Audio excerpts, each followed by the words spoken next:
This is Beyond the Door, exploring the light of Freemasonry.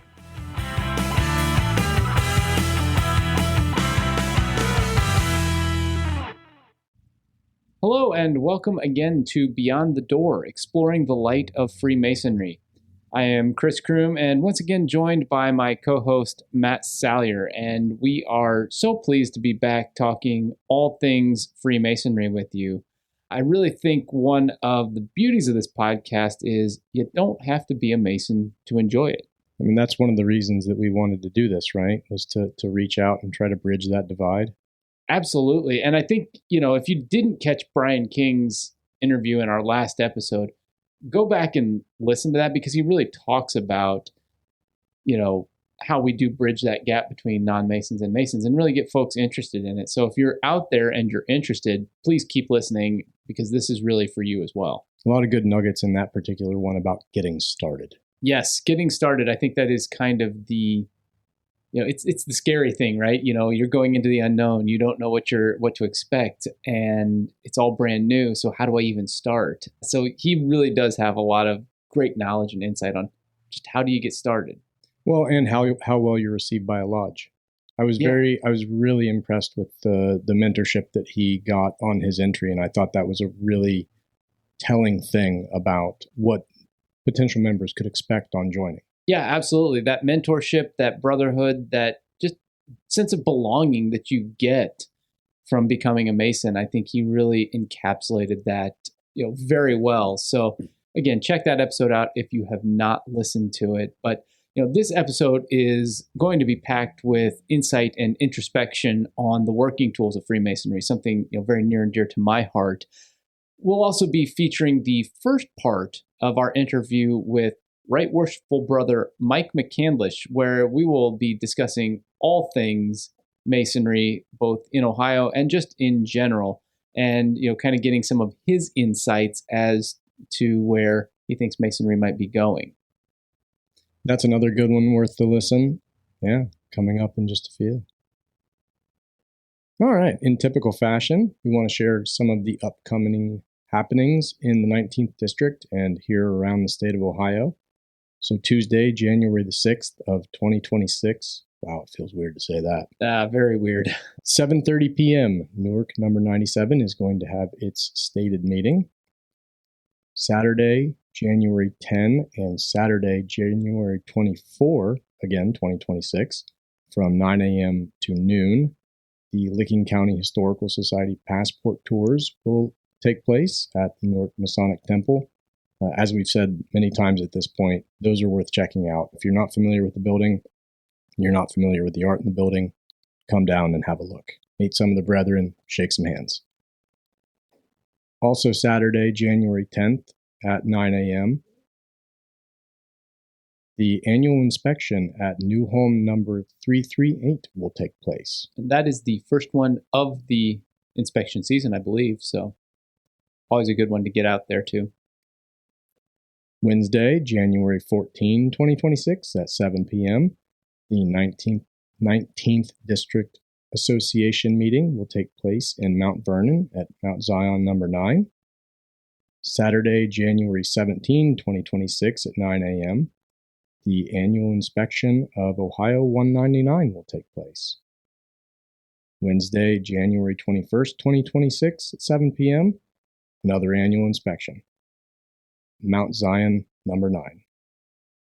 Saturday, January 24 at 9 a.m., another inspection. Pataskala, 404.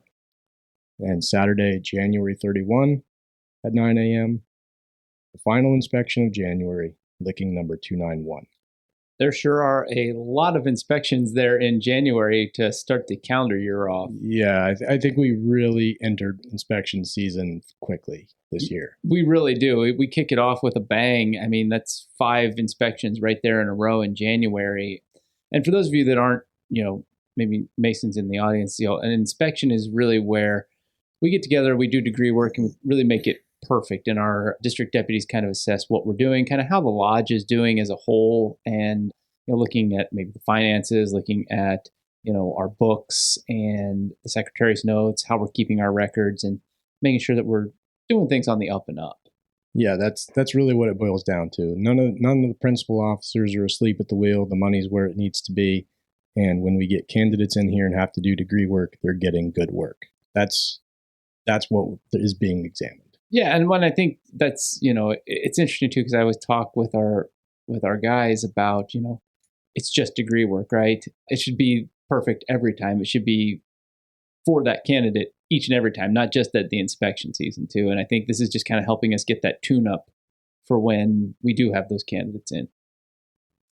We do kind of try to elevate there, and I don't know why, because I agree with you. It really is about the candidate, but maybe it's just there's more people. Yeah, there's a lot more people, and people travel very well during that season and come and see, how each lodge is doing. Hopefully there's not a lot of murmurs on the sidelines, because that either means or maybe there are, because again, you've either done something really well or you've really screwed it up, but they're stricken silent in awe. Hopefully. Probably not. Well, as we get into our topic today, talking about the working tools, they are one of the prominent symbols of Freemasonry. You can see them pretty much everywhere in a Masonic temple or anywhere Masonry is discussed. When we think of the 24-inch gauge, common gavel, plumb, square, level, and the trowel, we think of those traditional implements used by actual operative Masons, back in the day or even to this day, to build the building. But for us, they really teach so much more. Yeah, we talk about operative Masonry a lot, even in a speculative lodge, right? But it's always for the setup for that speculative lesson, right? There's a transition there that takes place where, the purpose of the tool is explained in its operative sense, of course. Hopefully we all know what a level is used for, right? But then we transition then to discussing what that means for leading a good life and what moral lessons are involved in that tool symbolically.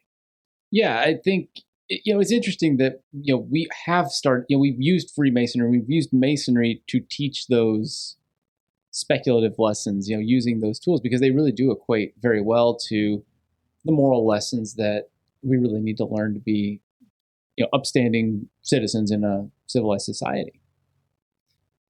Yeah, and my mind goes back to where we were discussing the history. Yeah. Right, the history of Freemasonry and how it came probably out of Rome. And I just wish I could have been at the table when maybe there was a hard day's labor and they were putting away the tools or cleaning the tools, just as any professional would do, right? When the day is over and somebody goes, what about this? Yeah. Life is kind of like this. Just that first conversation, I just envision people stopping and possibly looking at them like they're crazy, but then really maybe internalizing it and maybe moving on and looking at what else was in that tool belt. Yeah, they come back the next day and say, you know what, Matt? You're right. This is a good metaphor for what you were talking about. Yeah. Exactly. And, I think, as we, break these down a little bit, the 24-inch gauge and common gavel are the first two tools that we're taught about in the entered apprentice degree. And I think actually two of my favorite. But let's, I want to break them down a little bit, but I really want to talk about the gauge first, because again, people are saying, what's the 24-inch gauge? They're thinking of, like a gauge, maybe like you see on like your car for, fuel or things like that. But it's more like a ruler, a big, long 2/3 of a yardstick. Is it 2/3 of a yardstick? Well, a yard is 3 feet. Oh, you are right. So yeah, it is the 24-inch gauge, and it is used for measuring, which, we then equate to dividing our time. And for me, that one resonates so much because I actually still keep a paper day planner, right? I know that's semi-outdated in today's society, but for me, that then equates back with dividing my time. It's how I take my time and how I divide my time so that I can actually make sure I am using it in the proper ways for my family, for my work, for Masonry, whatever it is, and then also taking care of myself. And all of those are obviously valuable, of course, right? And unfortunately, as many times as I've been a part of discussions around this, I still have not achieved the balance I would like. I know what I need to do. I just don't do it. Right. Oh, exactly. I'm the same way. I mean, we talk about work-life balance as though it's something that's actually accomplishable. But, when I'm talking with, friends, or if I'm talking with colleagues or, direct reports, it's work-life synergy is kind of how I always, there's going to be ebbs and flows in your work. But I think that's, again, what the 24-inch gauge teaches is it teaches us to divide that time so that there are going to be some ebbs and flows. And I think it's that's the more proper way to look at it, not in that stone cold sense, 8 hours for this, 8 hours for that. Oh, I agree with you. And actually, maybe balance was not the right word. So, we used to talk about it in terms of balance. Yes. And I don't mean straight division here. Yeah. What I'm talking about is the meaningful use of time. Yes. I am very, very good in my professional life about having meaningful use of my time. Absolutely. That calendaring function is something that is necessary in order to achieve both short and long-term goals. But then when I need to turn my brain off and I should be spending time with my family, that's not as meaningful as it could be. Yeah. And that's something that I feel like I'm constantly trying to work on. And that's where I don't mean to sound like an an absentee person within my life, of course, yeah. Right? It's not to that degree, but it's an area of improvement, I think, that strive for, right? Yeah. Well, and I think, thinking about what you're talking about, though, it does kind of go into, we're taught to, divide our time into, 8 hours for our usual vocations or labor or doing our jobs, for service, and then for rest and refreshment, right? It kind of fits into that rest category, in my opinion, because again, you're resting and you're taking that time to step back from the daily grind to, You give me too much credit. Well, and I know that you do have 3 small children, so they do maybe not rest as much as you'd like, but, but it kind of fits into that category. So you do, I feel like you do have that, but it's one of those where, you just have to look at it and what those words mean to you and what rest, service, and labor actually mean to you. No, I absolutely agree. And not only that, but I would say it's somewhat subjective, right? Because there are times where you do absolutely need to do that. But there are also times when you might be a little bit self-indulgent and you might be doing something that absolutely has zero use.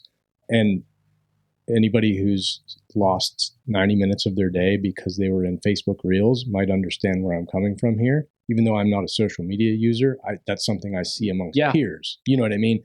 You're not resting your mind. You're quite literally just chasing dopamine. Mm-hmm. Mm-hmm. So I'm just saying there's opportunities there. There are. And a lot of times, I think, it goes to, are we managing our time or is it managing us? Exactly. And I think that's the biggest question that the 24-inch gauge gets to is, are we managing our time or is it managing us? For me, I think it's, again, I'm still working on it. It's a little bit of both. I try to manage my time the best I can, but doggone it, if my time doesn't manage me at times, more often than not, I think. You strike me as a person who has a plan until you scroll through and see that Star Wars is on. That's very true. Or I've got a plan and then I look at my day and I'm like, I have 6 hours of meetings today, so when am I going to get anything done at the office?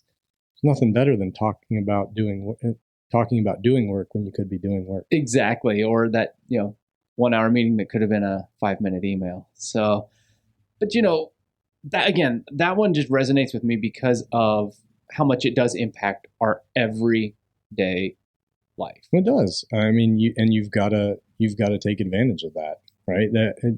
Masonry is not the only one that teaches that. There are many sayings within the 19th century that people were putting on pocket watches even, right? Yeah. Excelsior and Carpe Diem.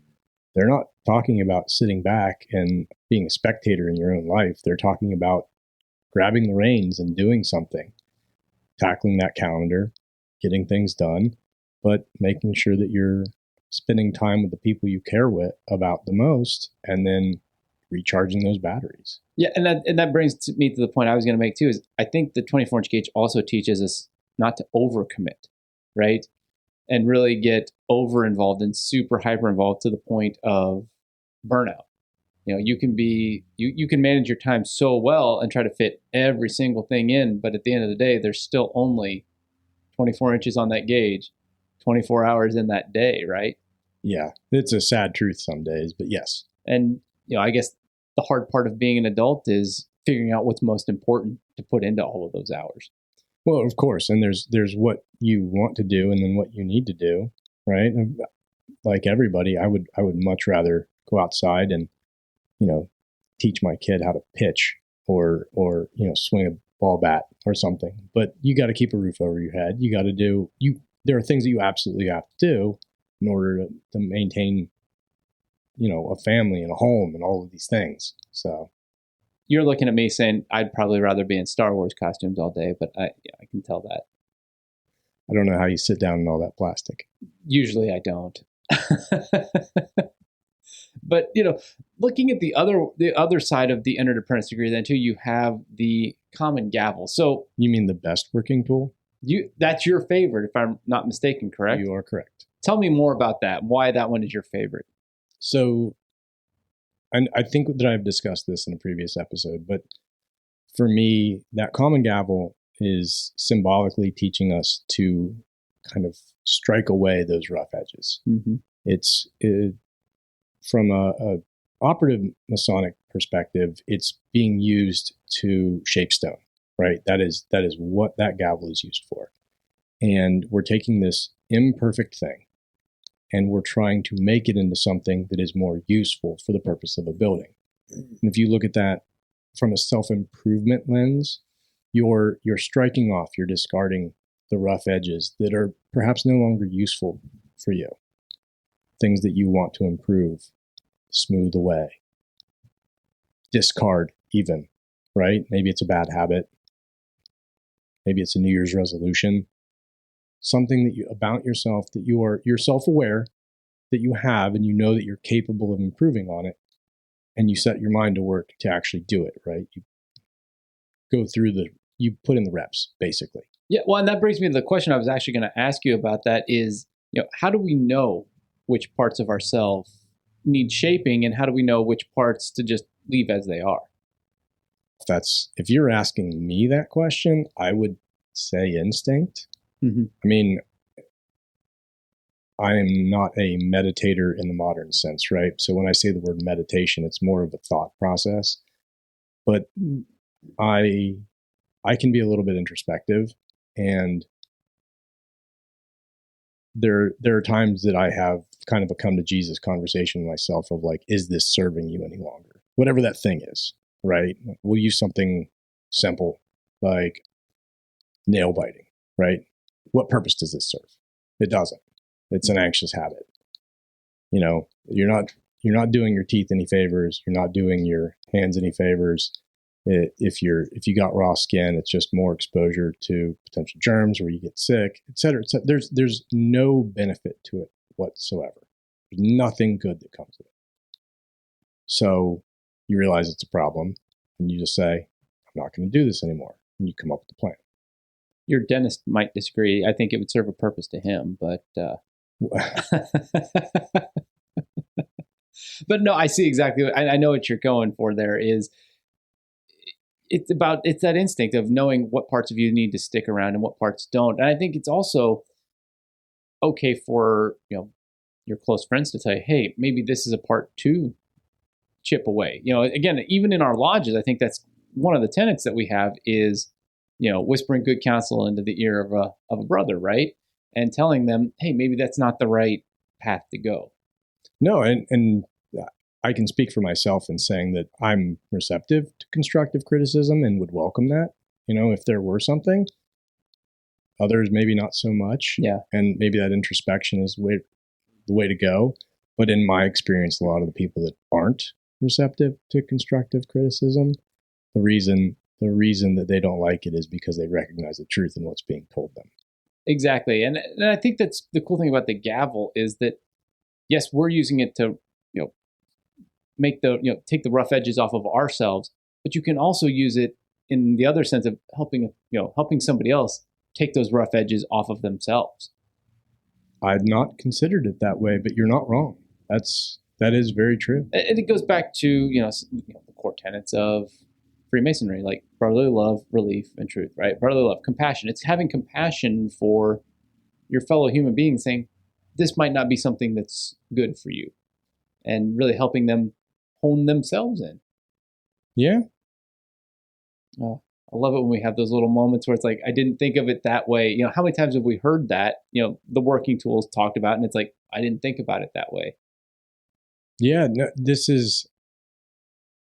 going to be a little bit more critical, all of you.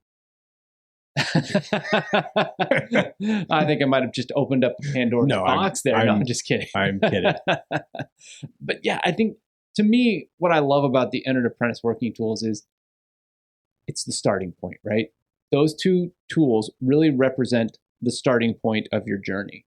And then they set you up for everything that's coming next. In the Fellowcraft degree, which I think do have 3 of the more beautiful tools. I don't know. I do like the Master Masons, but you know, jumping over to the Fellowcraft, you know, the plumb, square, and level, you know, really form the moral foundation for not just Masonry, but for all of life.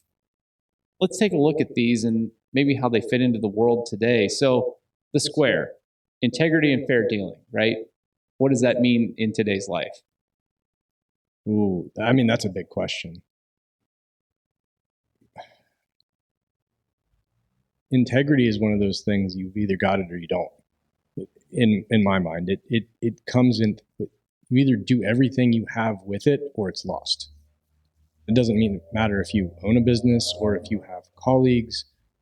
If you're not treating them fairly, if you're not approaching them with honesty, you're probably not going to go far.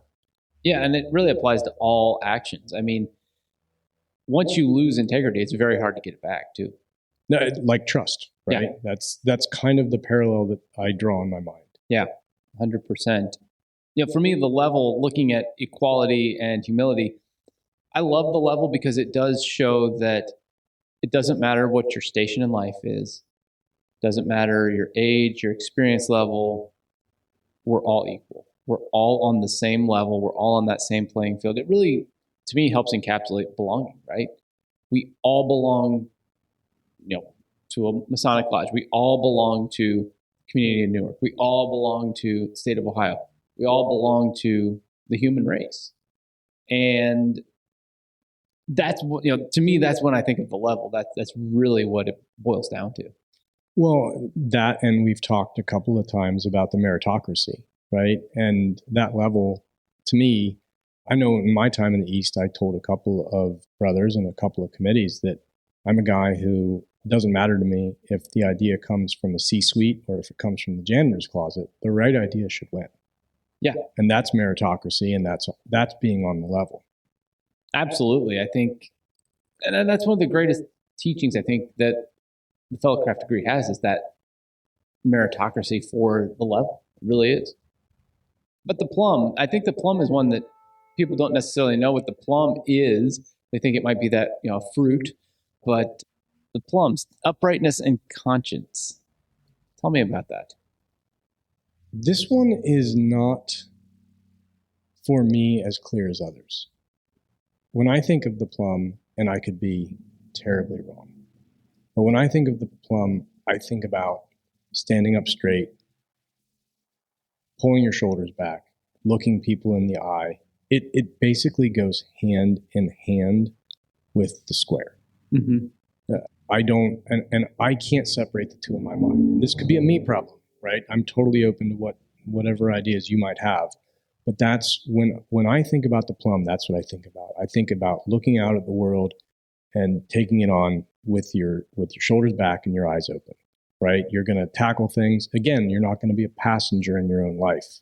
You're going to go out and be a doer. Let me ask you this question. What keeps us upright when the world tilts towards compromise? Spine.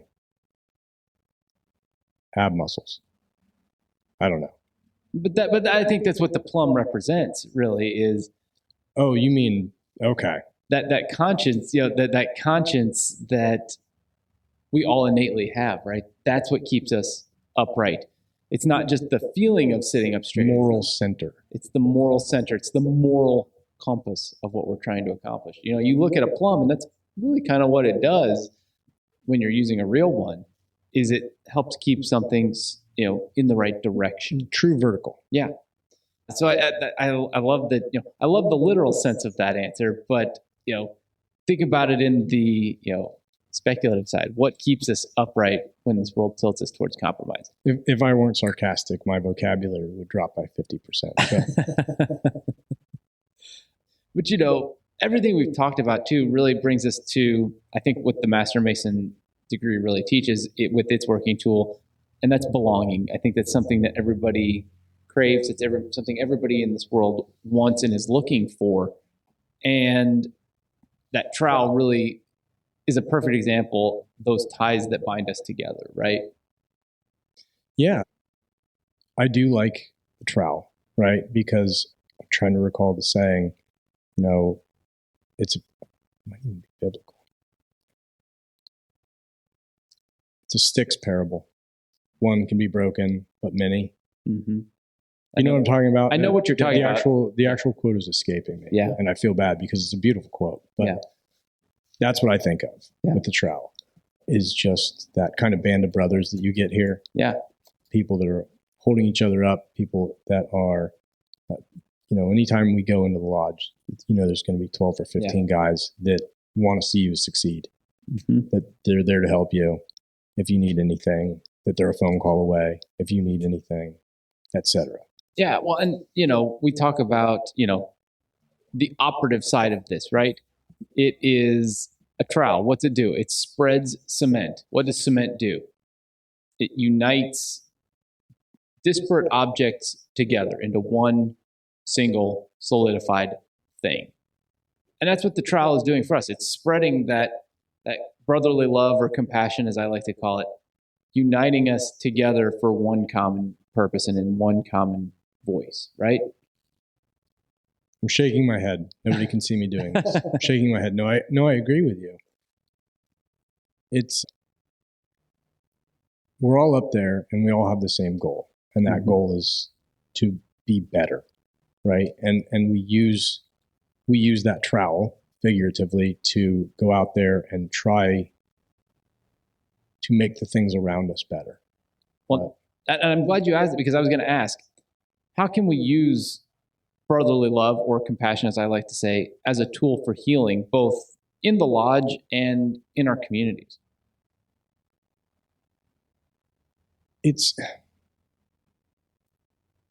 With guys, it can be difficult because guys don't like to ask for help. And a lot of times the ego can get in the way and pride. But when people truly need things and their brothers see that they need things, I've seen people come together and make things happen, right? And similarly, I can speak specifically for Newark number 97 on this one.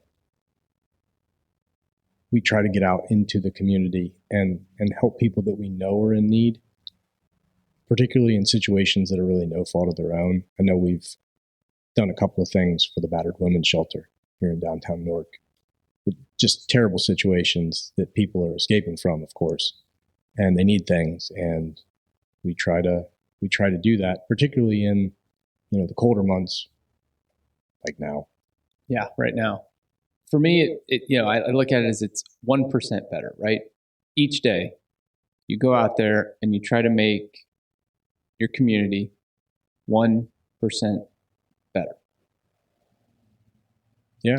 I mean, if you do that week over week, month over month, in a year or two, you're looking at a markedly different landscape. Absolutely. And, I think to me that kind of, as we wrap this up, that really leads us into kind of the interview that we have coming up. Creating morally upstanding citizens who care about their communities is what Freemasonry is really all about at the end of the day.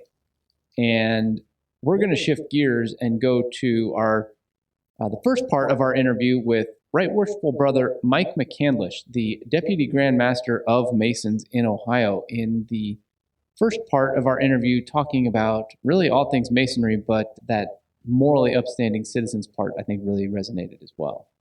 Yeah, he had quite a lot to say on this particular topic, and there's a lot of takeaways. So perk up your ears.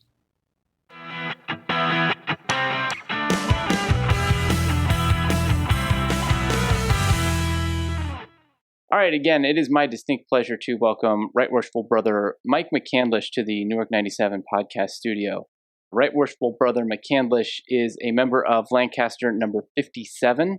He's currently the Deputy Grand Master of Masons in Ohio.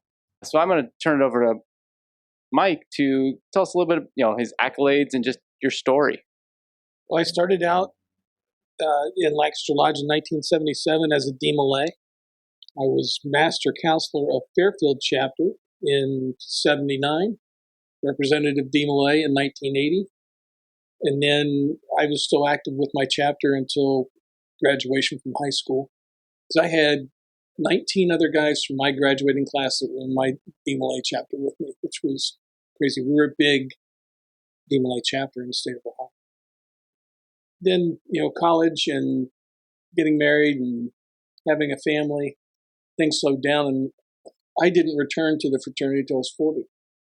And I petitioned my lodge, and the biggest regret I have in life is my two signers of my petition. One was my grandfather, who was raised in 1958, my dad, who was raised when I was in DMLA in 79. They were my two signers, and I was received and accepted in the Lancaster Lodge in December, and my grandfather passed on New Year's Eve at 10 o'clock at night. He never got to see me be initiated, and for that I wish I had started my journey sooner, but he knows. Initiated, passed, and raised in late January through early March, and started out as junior deacon in my lodge. And I was master of Lancaster Lodge in 2011. I was president of the 13th District Association in 13. Became a DEO in 13, 14, and 15, took a year off. And in 17, 18, and 19, I was District Deputy Grand Master of the 13th District.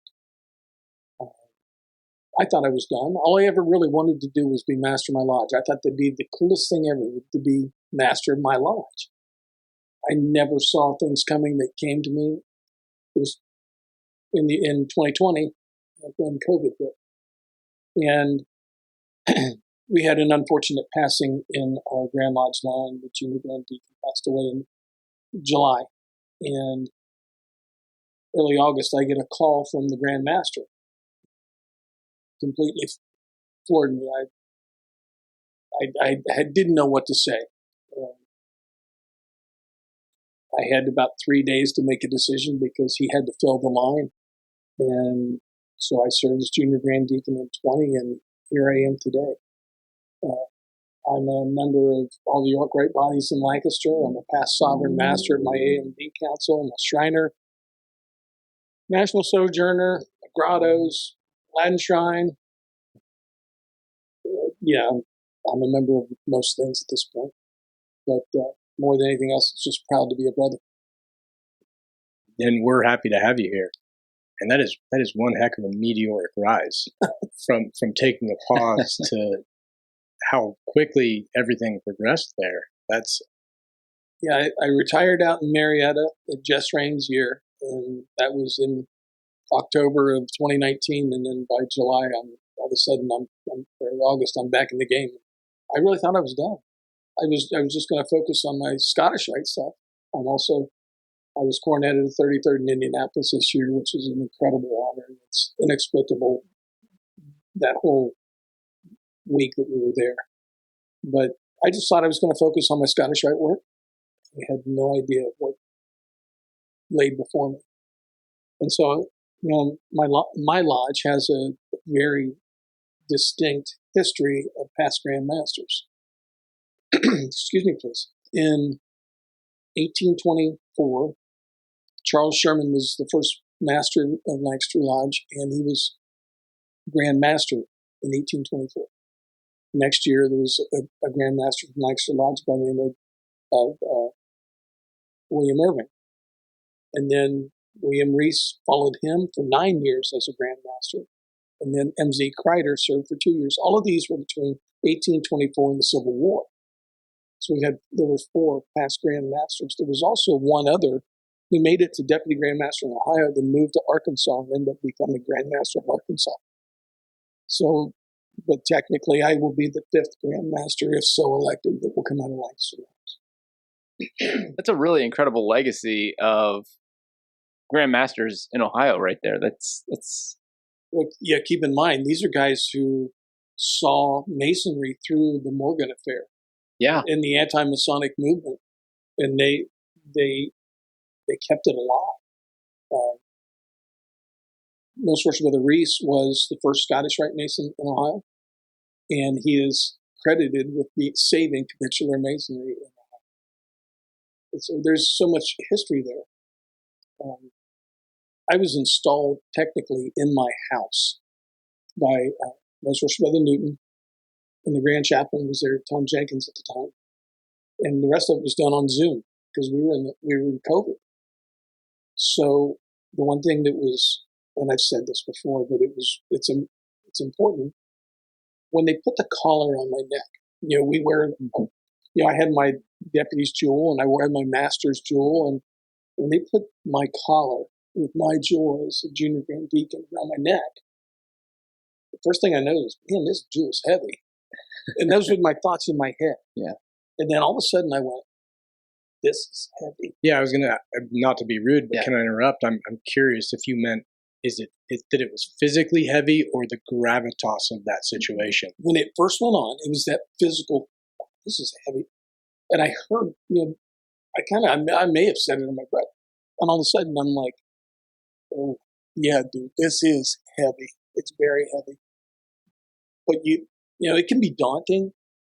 When Becky and I were making the consideration whether we wanted to join this journey and accept Most Worship Brother Newton's, offer, it was very daunting because the last Grand Master from my district, and more what they call an at-large district.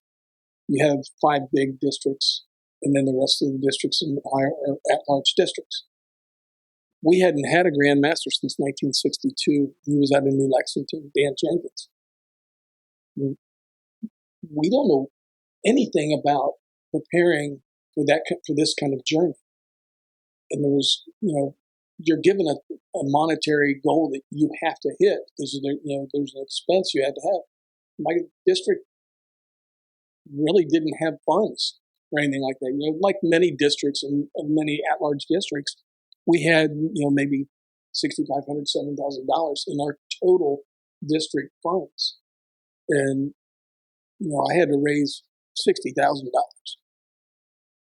Wow. And That's not a small sum of money. no. What kind of time frame are we talking about? I'll start spending that money now. Wow. So really because I only served 2 months as junior grand deacon. So I really came in, I lost that year. So I had 6 years, basically I've had 5.5 years to prep. I can't thank my district enough. They really came together, and Becky and I have done things, and we've hit our goal. But when we were sitting there and when that was shared with me, that's about what you got to raise. I feel Becky's hand was on my knee, and then when that came in, I almost felt the claws go into my leg. And she said, "Whatever you decide." And I knew it was all on me. And you talk about a leap of faith, because I didn't know how my district was ever going to pull this off, how I was going to pull it off.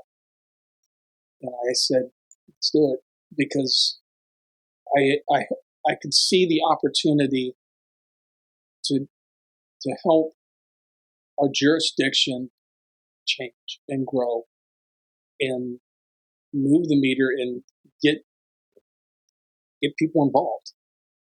Not that they weren't, but I just think sometimes you need some invigoration. We've all been in lodges with past masters that sit on the sidelines, but in as younger Masons, you get a little frustrated and like, please don't do that. I thought, I'm going to have the opportunity to be all over the state and affect change because people are going to watch and they're going to listen. And so the discussions on the way home were interesting discussions about what all we were going to be able to do and see and experience. We had no clue. We really didn't. I've been in so many towns in the state of Ohio that I never knew existed. I've seen all of Ohio, and I get to go back to all these places because we've made so many friends, so many tremendous brothers that work so hard. And I can't wait, I get to see them a couple times a year in the Grand Lodge, but when I get to go back, it's like time never passed. You just saw them yesterday and we're spending time together. And there's some incredible Masons all over the state of Ohio. But, when you walk into any lodge that you've never been in before, you feel right at home. It speaks a lot to the type of people we are. No, I completely agree with that. I think I felt at home every single lodge that I've ever visited, bar none. Whether it's here or going back home to Indiana with my dad, always felt just at home. And I think that's part of the brotherhood. I think it's one of the special parts of it. Back, it was Grand Lodge. We were in Dayton, so it might have been Most Rush Brother Kaler's year. It might have been prior to that. But I remember Job's daughter, speaking, and she was speaking in front of 1,500 men.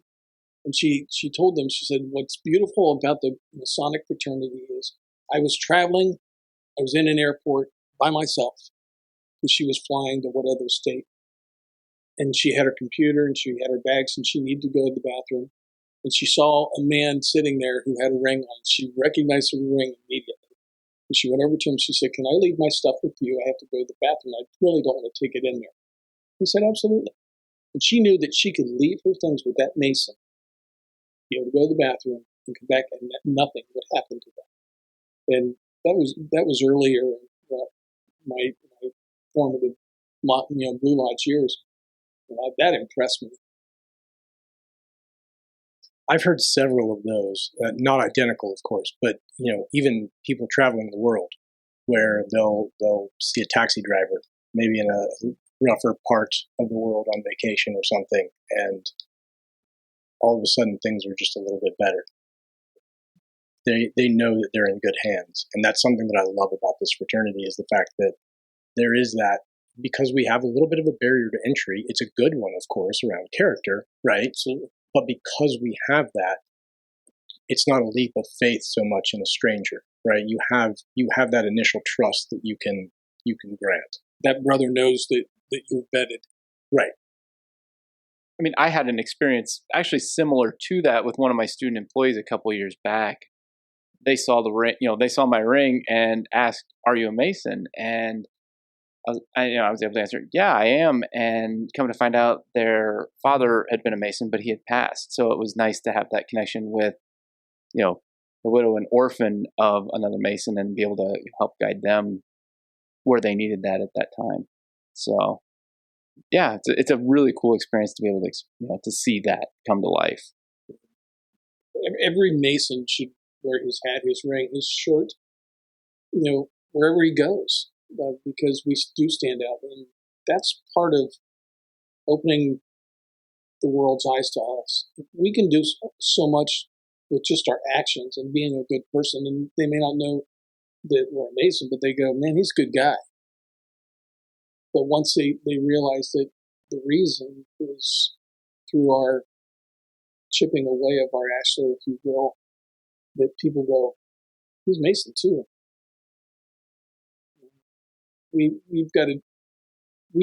Unfortunately, we don't do a great job of being visible to our communities. And that's one of the things we really have got to focus on as a part of the change. That we've got to open our doors so that people come in, have open houses as frequently as can. We've got to break that stigma, if you will, because everybody thinks we're secretive. Well, we have our secrets, but so does the school board. You can't just walk into a school board meeting. You can't walk into a business board meeting. It's no different. We keep our administrative business to ourselves and our degrees to ourselves. But after that, we want to be a part of our communities. Our communities need us. The world needs us. It's almost serendipitous that you're speaking about these things, because not all that long ago, one of our brethren here at Newark 97 had some polo shirts made up that we were distributing, selling back to the brethren just so he can recoup his costs. And it probably wasn't even 48 hours ago, another brother brought up within the officer chat group that we have that, we should be wearing something in the way of square and compass when we're out and about. Not only to show the world our good deeds, but also to remind ourselves of our duty to the outside world. Absolutely. We the world and our communities need to know that there are people who do want to take care of others, not only just our own brethren, but we care about our communities too. I mean, it's like I tell a lot of our young guys too, especially as they're coming up through their degrees. It's okay to talk about it, with folks that I mean, be proud of it. It's something to be proud of. It's an accomplishment to get through, the EA, the Fellowcraft, and the Master Mason. Talk about that with your friends, your family. It's okay. Be proud of it. Yeah, unfortunately, we went through a long period where, the 2B1 Ask One was our rules.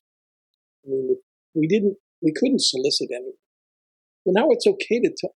If you know somebody that is, in your opinion, worthy of consideration, talk to them about it. The moment that they crack the door, say, "Yeah, I love my lodge. I love what it does for me. It gives me sanctuary. It gives me education. It gives me it gave me a great education as far as operating business meetings and being comfortable speaking and growing all of those traits that leaders need to have." But if a guy says something, we tell them what it means to us, and then they can make their decision. Because obviously, we're not doing anything more than that. Interestingly enough, when I was in my 20s, Dad asked me, he says, "Are you going to join the lodge?" Because he became a Master Mason when I was in DMLA. And I said, "Dad, we just got married. We bought a house. I've got to take care of these things. Kids come along. My wife is a stay-at-home mom. It was expensive because we lived on a tight budget." Dad would ask, and I'd say, "Dad, it's just not time." And he stopped asking. And my dad had broke ranks. He was asking me to join. And he could have gotten a lot of trouble for that. But, here in the last 5-8 years, we've made the decision that it's okay to let people know what it means to you. You can't hand them a petition, can't badger them, none of that. That is in our Constitution. We can't do that. But by our code, we can say that we do enjoy this fraternity. We need to do that. We need to be the salesman.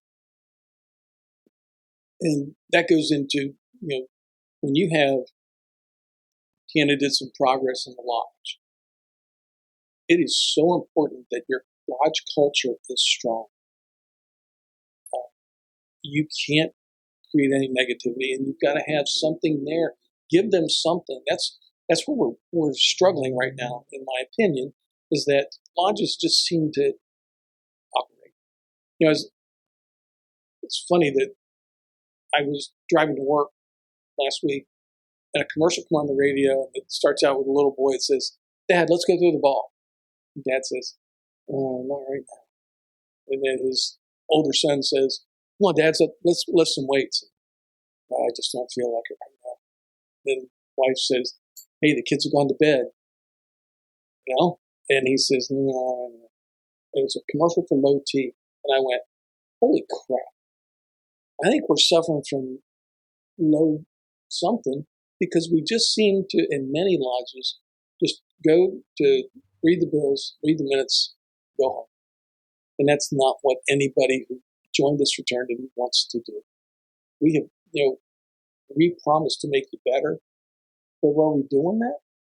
And so there's lodges that they got to look in the mirror and say, we got to offer more.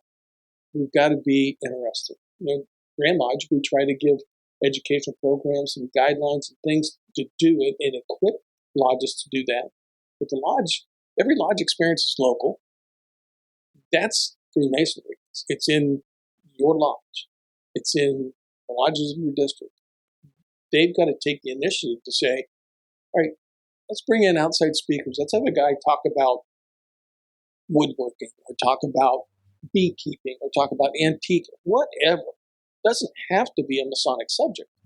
We bring somebody in, funeral planning, financial planning, anything that benefits your membership, but keeps them interested, and let them know that, hey, we've got avenues to help. But if we can do that, and you increase the fellowship, have meals before, don't know, meals so much after, but have something before to share with guys, and you got to involve families. Because too many times wives don't know what we're doing, so then they get itchy because we're not home. We need to do a better job of involving our families with things.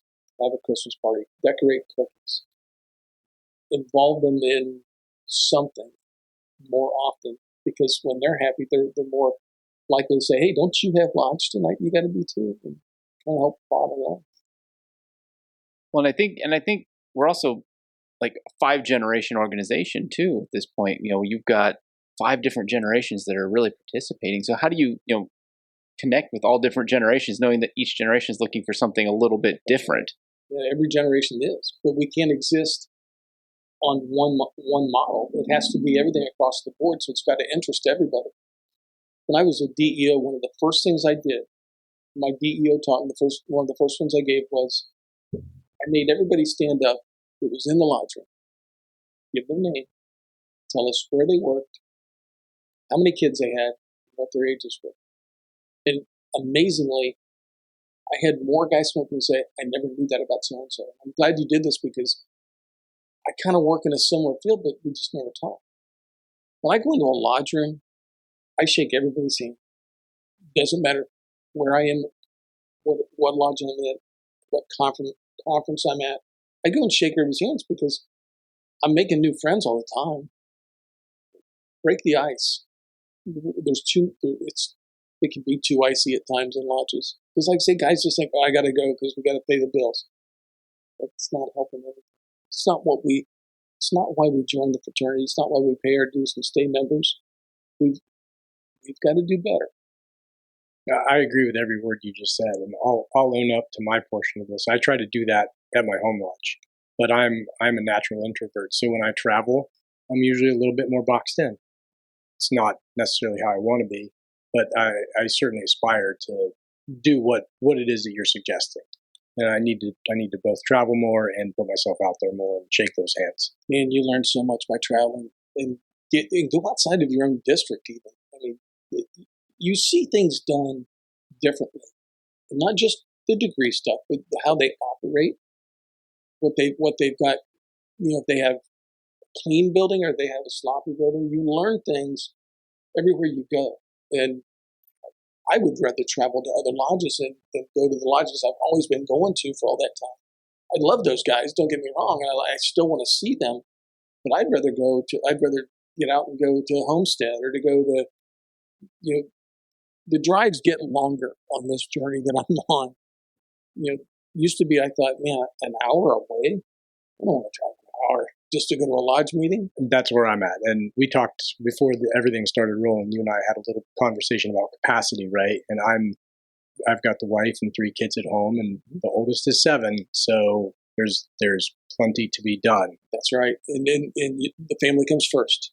Well, of course, right? That's why I said I aspire to this. I don't think it'll be this year, and it probably won't be next, but it will, until my number gets called. I'm, assuming that doesn't happen, I want to get there. The beautiful thing about this fraternity is the friendships that we make, and they're different than anything else. When you're a kid, you got the neighborhood kids, and you always find one guy that you really like being around. You pal around him. You hit high school, and he's somewhere else. He's found a different group, and you have high school friends. You go to college, you got college friends. You go to church, you got church friends. You get into work. All of those people along that part of our journey coming up. It's rare that you have friendships that last longer than that. Some do, no doubt. I mean, my best friend I've known since I was 13. But it's a much smaller group. But the thing about this fraternity is there's much more meaning to our friendships, to our brothers. And if you had to be away for a while, when you come back, those friendships still exist. They're still there. They don't ever go away for all of our life, however long it may be. we've made friends that you're never going to, it's just, as soon as you see them, it's like you've been with them forever. And that's a tremendous blessing in this fraternity. The guys need to understand that if you've got stresses in life and you've got things that are pulling you, it's okay. We'll take you when we can get you. Take care of the things that are necessary for you to take care of. But knowing that you always have a fraternity to come back to, you don't have that anywhere else.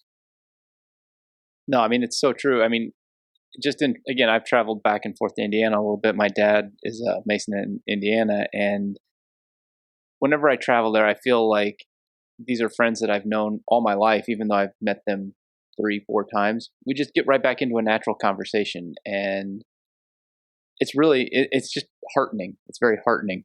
We've all gone through a degree experience, and going through that's our common bond. But we also know that we've all gone through this process of making certain that a good man is coming into the fraternity, not somebody that's unfortunately savory or has some history that is not acceptable by the fraternity. You know that we've all gone through this together, and I can't tell me how many times I've been a part of father and son raisings, or son raising his father, or all of those. I'm very hopeful. My son, I have 2 children. I have a daughter, Valerie, and her husband. They live in German Village, Marion Village. It's right on the edge of German Village. And my son and his girlfriend live in Lancaster. My son's going to be 30 in January. My son-in-law is 34. And if our Grandmaster this year, he did tip his hat that he's very strongly considering a one-day class. And there's people out there that don't like one-day classes. I'm not one of them. I've got some tremendous brothers in this fraternity that come out of a one-day class. And I'm not against it at all. If I am so elected and we don't do one this year, then next year we'll do one. But I want to get my best friend, who was in DMLA with me, and he has committed now to come in a one-day class.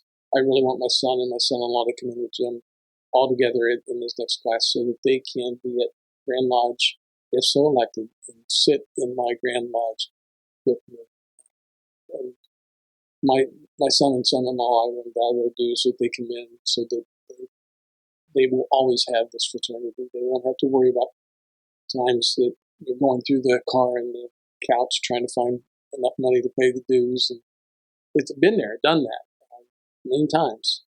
But I want to make certain that they carry on my grandfather and my father and my journeys in this fraternity, and that there will be 4th generation Lewises.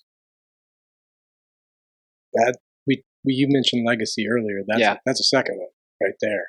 Generation after generation. And to be a part of it, right? To see it and maybe certainly be there when they're raised. That's a memory. Yeah, the tough thing for my son and son-in-law is they see how much time that I'm away, and they're thinking, man, if I have to do that, it's not for me. But it's not a fair comparison. No, it's not. And it's the conversations I have with them. Guys, this is what I'm doing. Number one, it's a blessing. What a humbling honor for me to be able to do this. But it is an incredible journey. But for my son and son-in-law, I just want them to be Master Masons. And I want them to maybe someday have that same dream that I had. I just want to be master of my lodge. Because to me, that was one of the greatest honors. I can concur with that. I mean, having been the master last year and then being fortunate enough to be reelected this year, boy, it's an honor. It's humbling to be elected by your brethren. And just, again, the legacy of, with my family, my grandfather, great-grandfather, my dad now, being able to take that certificate of having been elected and show my 92-year-old grandfather that I'd been elected. Fantastic. The smile on his face was just, I don't even have the words for it. I know exactly what you're saying, because when I asked my grandpa to sign my petition, he cried. Yeah. He told me, and he was 92 at the time. And he said, it meant so much to me to be a Mason. Man, you talk about locking in. Yeah. And I think I didn't know what was coming at me. Going through DMLA it's there's structure, there's ritual, there's management. But you're a 13 to a 19-year-old young man at that time. I didn't know what I was truly getting into, to be honest with you, at age 40. But when my grandfather cried, it meant something. His passing also gave me a tremendous boost. My grandfather, when he passed away, like I said, it was on New Year's Eve. The funeral was the next week, and it was in Logan. My grandfather was from the Hocking County area. It was at a funeral home in Logan, and that's 25 minutes or so from Lancaster. I'd never seen a Masonic funeral service. Didn't know it was a thing. It just was nothing I ever experienced. And so the day of my grandfather's service, as soon as the funeral itself was about to start, before it there, I see all these, and I'm seeing them line up in the hallway, all these men that I didn't recognize, and I see the aprons, he's getting, my dad saw to it that Grandpa had a Masonic service. Every one of those men, and there was 25 or so, and they weren't just from my lodge, they were from the lodge in Logan, Mingo 171, and there were guys from other lodges. They came here for my dad, my grandpa, and me, because every one of them, then, when they left after placing the acacia, every one of them came to me and shook my hand. They wanted to know that I was still coming. And that was impressive to me, and it was my first experience with it, and that's one of the things we do publicly that we need to do better, in my opinion. I was invited to one. First one I did was probably late 2017, and I was invited by Worshipful Brother Lewis to do it. And I was nervous as all get out because it is a very somber thing. But I was also incredibly impressed with how well this lodge handled themselves and how delicate they were with the family and respectful. And again, first one, strangely enough, it was several weeks later. There was a contractor working in the building where I was employed, and he actually approached me and asked me if I had done his grandfather's funeral. He remembered it weeks later as a non-Mason, and I got to connect with him on that level. So it leaves an impression. It does, and it's really one of the very few services or ceremonies that we do publicly. We do permit our installations to be public. We do funeral services that are public, and we do cornerstones or dedications. That's it. That's the only time the public gets to see us work. And so it's so important that, yes, it is a somber moment, but at the same time, we need to show that respect that we have for the brother. And we've had just a rash of unfortunate passings in this last 2 weeks in my district. But when they're done properly, the families and the friends, they come away with a different opinion. Unfortunately, it's too late sometimes. But boy, we've got to show that compassion, and we've got to show that respect, and we've got to do it properly. I committed the B service to my memory, and I did it one time, and I swore right then I would never do it again from memory, because I made eye contact with the family member. Just he was when I was master of the lodge. My lodge's tradition is the master of the lodge gives a ceremony. In my year, I had 13. Oh wow! Yeah, well, my lodge is big, and we have a lot of members. But I had 13 my year, and it was like the first time I had to do it. And the guy that did my grandfather's service, he had only been installed 3 weeks, and he gave my grandfather's service. I think it's one of those things that we really have to give a lot of attention to. But it's important for the fraternity to be able to portray, and all the respect goes to our deceased brother, that we're there to honor him and not make any reflections on us. It's all on him. I mean, and then, again, you talk about the compassion with that, and I always look at some of the core tenets of Masonry: compassion, service, and integrity. And we know that that's what younger men are looking for. How do we communicate that though? Well, I've been a part of in the conferences of Grand Masters, whether it's in Northeast or North American. I've been able to see some statistics that Scottish Rite has been driving a lot of this. It has to do with the younger people that are knocking on the door, and sometimes we're not responding fast enough. That's on us. We've got to do better with that. Think about when you go to buy something off of Amazon. You get the little spinning wheel, you're out, you're going on. That means you gave it 5 seconds and you're done. Well, when a guy's knocking on the door electronically, he's looking for an answer quick. And if we're waiting a day, 2 days, 3 days, just to say, got your information, I'll be in touch soon. Here's my name, here's my number. If we're not even doing that, but the interesting statistic is 3/4 or more of those young men that knock on the door still show a favorable opinion of the fraternity and are still interested. So young people today they're looking for something that we have to offer. They're looking for people of like integrity, like morals, and a place where they can go and grow as a person. Man, what greater place than Freemasonry? No, I wholeheartedly agree. I mean, having worked with college students for a good portion of my career, I can definitely say that that's exactly what they're looking for. But they're also kind of this generation that's very like swipe, like you said, swipe. And if it's not like, instant, sometimes, putting in that work, I feel like, that's where it's on us to explain to them, understand that this journey that you'll begin if you become a Mason, it doesn't happen instantly. It's a lifetime of things that change with you. I can tell you that I'm still affected by things every year. But when we come in, we have to give them meat. You can't just give them some raw vegetables because they're going to go away. That doesn't mean when a guy comes into the lodge and you raise him, that you say, okay, you're going to sit in this chair or go sit on the sidelines and we'll tell you what to do. You got to find it. You got to know your new member. What's he good at? What's he interested in? What's he like to do? You've got to make the connection right away. And you got to find out what his strengths are and what his weaknesses are and play to them. If he's not good public speaking, but he's great with numbers, maybe he's part of your audit committee and you explain to him why you want to do that. Maybe he doesn't want to do that. Don't push him into it. Or does he like to cook? Does he like to play golf? Hey, let's get guys together.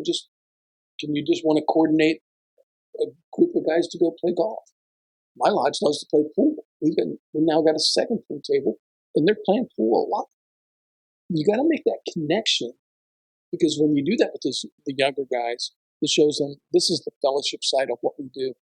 Degree side, this is degree side. But you got to say, hey, I'm going to go over to Lodge ABC. You want to go with me? Well, am I allowed? That's going to be the first question you get. Am I allowed? Right. Well, absolutely, you're allowed. And you're allowed, if it's a lodge banner apprentices and you're an entered apprentice, come on, you can go. But you've got to involve them and travel with them and take them different places. I'm a firm believer that, number one, as from the Grand Lodge standpoint, we've talked about background checks. I still believe that they need to be done. And the candidate should pay for that. It's not that expensive. It doesn't take that long. And it's guarding our doors. But when we get a prospect that's come through and now he's petitioned the lodge, he's a petitioner, select group of guys. And it shouldn't always be the same guys, but some guys need to go meet him somewhere and have dinner, have some conversation, get to know him so he knows faces before he ever comes in. Think about that time when you came to the lodge for your initiation. How many people did you know in that lodge? Absolutely no one.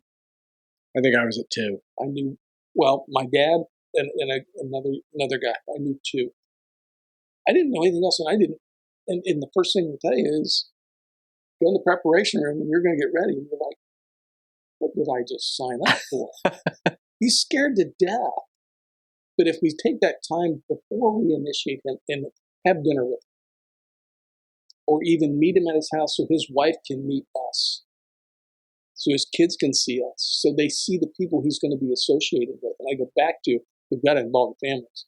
If we do that before then, and he comes in there, as soon as he's done, those guys go see him, and another group of guys say, hey, next week, let's go do something, do whatever it is. Let's go to Tim Hortons, get a cup of coffee and a donut. Let's go down to the pub and have a beer. Let's talk about what you experienced and help you with your catechism. I think if we would spend more time in those phases, those guys are going to stick better than if you just said, yeah, sit on the sidelines, you can watch what we're doing. You must do that. People are looking for something to belong to. You've got to give them something to do. I will say that forever. I was given the opportunity to sit in the chair, but I was also I had guys say, hey, we're going to go play golf. You want to go with us? I think so. Yeah, let's go. So I started developing those friendships quicker. And I had older, I'm 40, and I had guys that were in their late 70s, early 80s just come over and sit beside me and wanted to know more about me. We've got to communicate better. That goes to the handshake. And if you see a guy, the first guy that I always look for in the lodge is the one sitting by himself. Why is he not engaged? If you watch the room, you'll see clusters of guys that are talking. You see one guy sitting by himself, he's the one you better pay attention to. Because he's feeling isolated. He doesn't feel like he belongs. Now, maybe he's waiting on a phone call or whatever. You can ferret that stuff out. But you gotta identify those that maybe we haven't paid enough attention to. We've got to keep that curve going up on our retention. Yeah, I think retention is actually more the key than even, new guys obviously bringing in, but retention is, I think, one of our biggest, it's one of the things we really need to work on, and, bringing those guys back. We have talked about it for a long time. There's that lost 30 number. It goes back 10 years. We started talking about there's 30% that we just lose. Why? Is it because we're too caught up in our own lives? Has anyone ever really dug deeper there and probed surveys? Oh, yeah. Okay. Most Worship Brother Tim Whelan out of the 14th District. He is a statistics guy, and he has been all over all the statistics of all the appendant bodies. He's working on the shrine now, but he's done Scottish Rite. He's done all the Blue Lodges. He's doing it for other grand jurisdictions. And it's the data is the same. There's just 30%. So I guess my first question is that 30% lost because we didn't do our job? Or is that we didn't explain what the fraternity was well enough before the man starts his journey? I think it's maybe a little bit of both. Yeah, and that's actually exactly where I was asking, is if anybody had asked the why and maybe gotten those people who had walked away to participate in giving us feedback. We try that. We have. And we've sent surveys out, and less than 5% of people will even respond. Less than 5. Yeah, they just don't want to respond. But for whatever reason, they walk away and they're like, I'm done. I'm not talking to these guys. And you got to ask the why. You're trying to figure it out, but they won't tell us. What we have heard is mostly I just didn't feel a part of it. That's on us. That is on us. That is on us. Yeah. Do we find that these are still dues paying guys? Because, a lot of times you see guys that just drift away, don't come back, don't want to come back, and they still pay their dues. When we talk about the lost 30, that's typically those that are in either the EA or fellowcraft status that come in and get 1 or 2 degrees and then just don't continue. But yes, you do have, we've got, every lodge has this. Mine is no stranger to it either. We have 250 members and we have 30 at a meeting.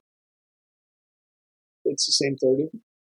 And so there's 220 out there. Now, about 100 of those 220 are over, their 50-year members are older. Some of them just can't get out of it. Are we talking to them? We have a phone call. Is anybody making phone calls? Just check on them? No. let's be realistic. I mean, let's step up the plate and own it. We're not. And that's shame on us. You can't just send them a dues notice once a year. You've got to, hey, everybody knows somebody. Look at your membership list. Everybody can see it. You have Grandview, you can get to it. You can provide your membership list to everybody. Hey, go down this and see. Look at these names. You recognize any of the names? If you do, why don't you call and say, hey, you want to, next month's the month, it's a holiday season. Why don't you come to lodge with me? I'll pick you up and I'll bring you home. I bet you 30% of them that you call will probably say, okay. Now, there's going to be those that, for health reasons, for any reason, that is going to say, no, I appreciate you. And then, you know what? You don't let the conversation die there. You say, well, is there anything the lodge can do for you? You know, if they're struggling to dealing with bills, or they're dealing with health, or they're dealing with a house that they can't take care of so much anymore, through our Ohio Masonic communities, we have the opportunity to seek help for them. We've got some beautiful ladies. They're angels. I swear they're angels, because they do so much for people who just reach out, and that's their job. That's what they want to do, is help our brethren. But if we just pick up the phone and call them and check on them, unfortunately, you're going to occasionally get one. You're going to get the wife, and she's going to say, well, he passed away 2 years ago. Yeah. And those are tough, and you got to apologize. We're so sorry, we didn't know. Is there anything we can do for you? Reach out to your widows, and we just have to be better. And it's a challenge to and this is not one lodge or any district. It's everybody. We've got to be better at that. Yeah, we were actually having that conversation Wednesday night about getting that list out and calling. So it's timely to hear that, because we were just talking about that with our leadership group. One of the charges for the membership committee this year is to start calling. And you break that down. If you can get a committee of 10 people and give them just 5 names to call this quarter, I mean, you don't want to badger them. And keep a list of who you've contacted and what their status is. Then you call the next group. But I think it's not these are already members. It's not a retention issue there. But somebody signed a petition for these guys that when they came in, that they just decided it's not them anymore. We need to call them and say, hey, I had you come in. Sorry you didn't come back. And you have that phone call. You send a letter, most times they're going to throw it in the trash can. They see it's from the lodge. They see it coming. There's people that do that when they see it's from grandma. They think they're just wanting money. But if you pick up the phone call, it's the same thing if you were putting a committee together to do something, and you send them a letter. Well, I send them an email. But when you do it face to face, or you do it on the phone, it's a lot harder to get away.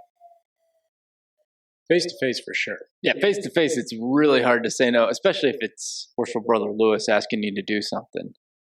Yeah. I mean, 90-year-old Richard Lewis asking you to do something, you're going to do it pretty quick. Just tell me what it is, Richard, and when it needs done, we'll get it done. My lodge still gives widows baskets at Christmas time. That's one of the things we do at our December meeting. As soon as it's done, we used to assemble them all. Now we buy them, but we divvy them up and guys deliver them. And usually the guys delivering them aren't necessarily the ones that are always at the meeting. They're retired guys that looking for something to do. And they will all tell you that when they go see these widows, that the widows light up. They're just so thankful for an orange, a banana, a pear, and an apple. They're so thankful for that. This is the kind of stuff we need to be doing with our older members, too. Well, it keeps them involved in the community. Yeah. Absolutely. They still talk to others. They may have a nurse that comes in the home and says, oh, you had some fruit? You have a Mason's brought with that. Or they have somebody that's delivering the mail and the mailman sees us there. As long as we're visible, we're not doing a good job there. We can do better. Yeah, I mean, it's just a visibility problem. I mean, we've talked about that a lot of times, I think, at length, too. And, do you think technology also plays a role in that, or can we utilize technology better for that? Again, thinking of the younger generation and how connected they are to these little devices. Yeah, go to a restaurant and look around the restaurant, and half the people are going to be on their phones. Well, to me, I see two arguments here, right? And everybody jump in where you disagree, but we do offer that sense of community, that tribe, if you will, right? And I think that that's what is starting to make younger people interested in us, is that they've gone down the digital rabbit hole, and there is no community there. And what's there is not tight knit. They're oftentimes separated by large geographic regions, and it's not a tangible relationship, if that makes sense. No, you're spot on.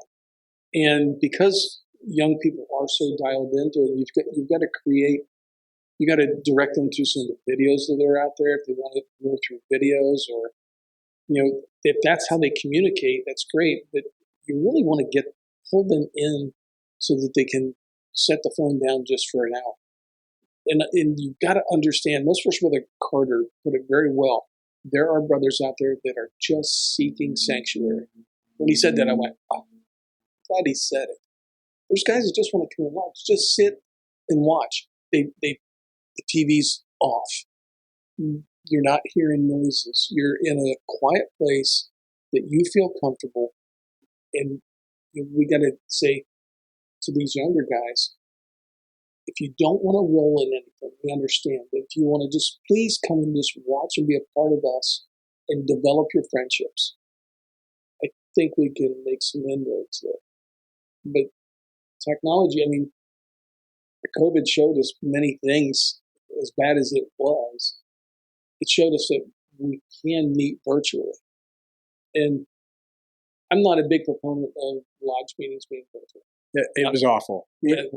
I know you were not. I was not. I came in 21, so it would have been. I was one of the first one. I think I was the first here after COVID. Yeah. It was a weird time. It was really horrible. Everybody. It was in my opinion, it's probably been one of the worst detriments we've had, because everybody went home. We were told to stay home. Don't go to your offices. Stay home. Don't go anywhere. Wear masks. Wear gloves. All of this stuff. Well, people went home, and then this one's on Netflix.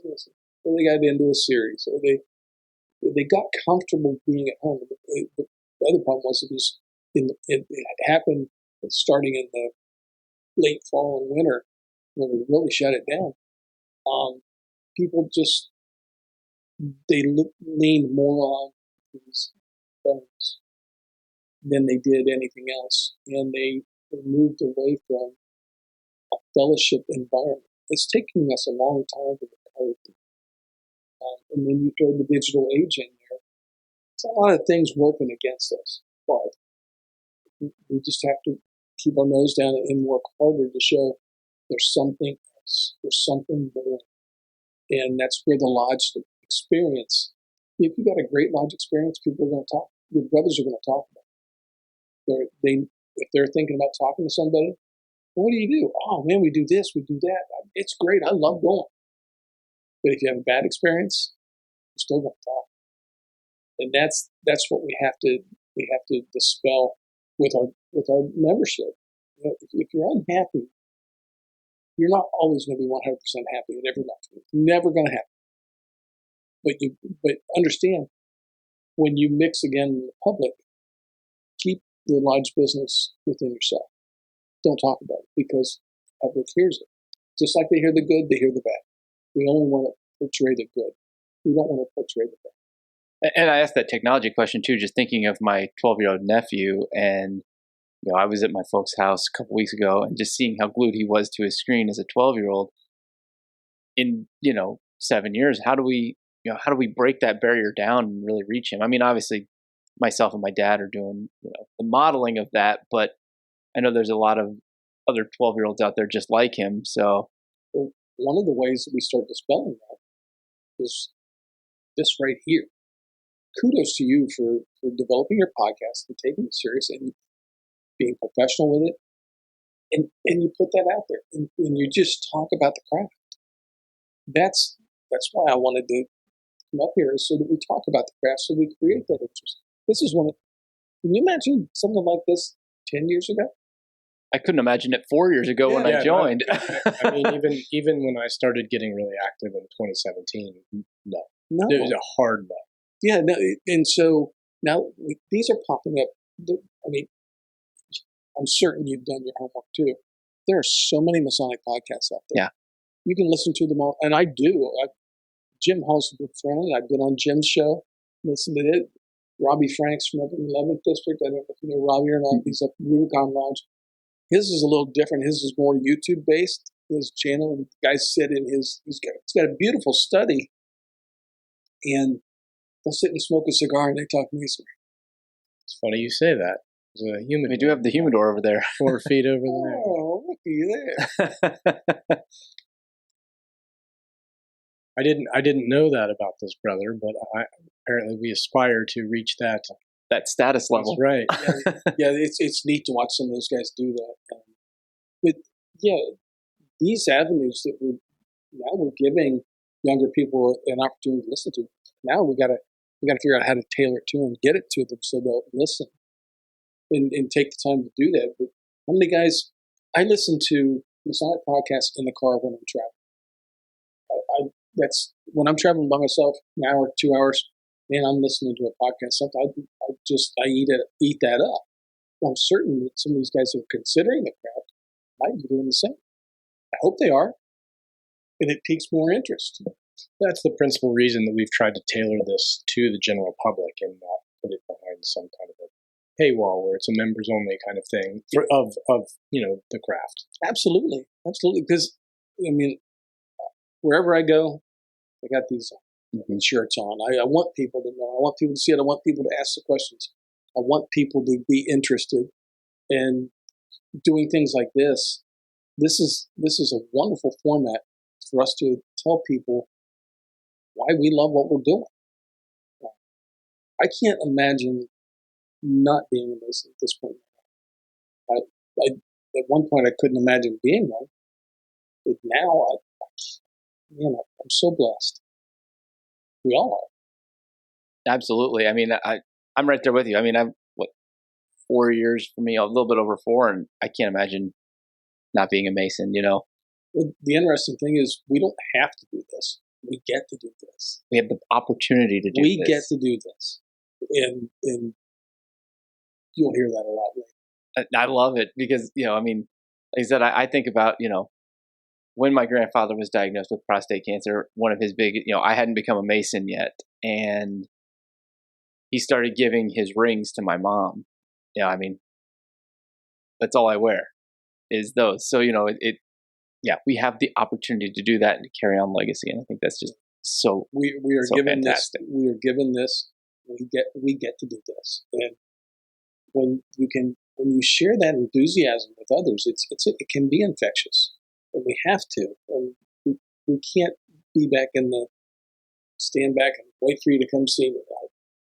And look, I don't want billboards up. That's not the way to do it. I appreciate what you're saying, right? Yeah. Like I don't like the standoffish posture either, but I also want somebody who's got a little. They're able to muster the courage to ask the question. Yes, absolutely. But we got to be attentive to see that there's a guy that might be interested. You got to have that Masonic radar to say it's always a two-way street. Yeah, yeah. The other thing that I remind anybody that I interview or go through the investigation process with, I tell them if you like to drive down the road, flip people off or cut people off or drive stupid fast or scream at kids' sporting events, and that's not the type of people we are, because everything you do, you're representing me. You're representing you. You're representing you. You're saying that he condones my actions. I can't. So I tell these guys when I investigate them, make certain that you live your life so that nobody is going to take offense to what you do, because you're representing a much bigger thing than yourself. Yeah, so that the man next to you at the next meeting is proud. That's right. I'm not ashamed to, be affiliated. I would hate to be walking down the street in my shirts or hats or whatever. Somebody say, "Man, you guys are a bunch of jerks." I had a guy that cut me off, and I almost wrecked my car. And he had a Masonic license plate. Man, that would just to have somebody say that about somebody in our fraternity. We hold each other to a high responsibility for that reason.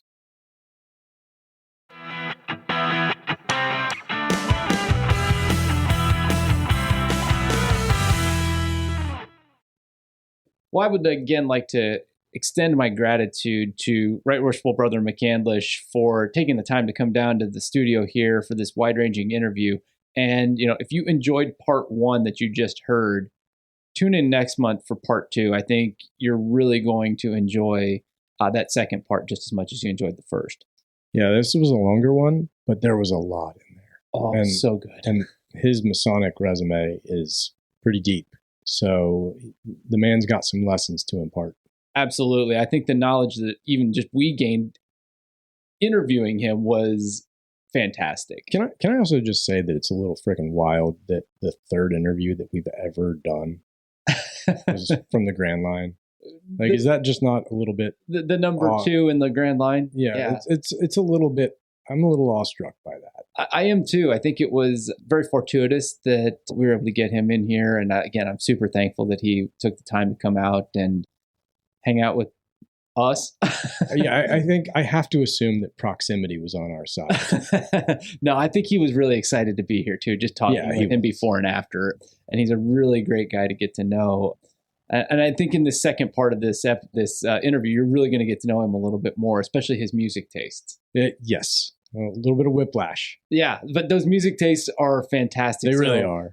Again, if you loved this part, tune in for the second part because you're going to get to really know Right Worshipful Brother McCandlish really as much as we did. And I think that was a really big blessing to me.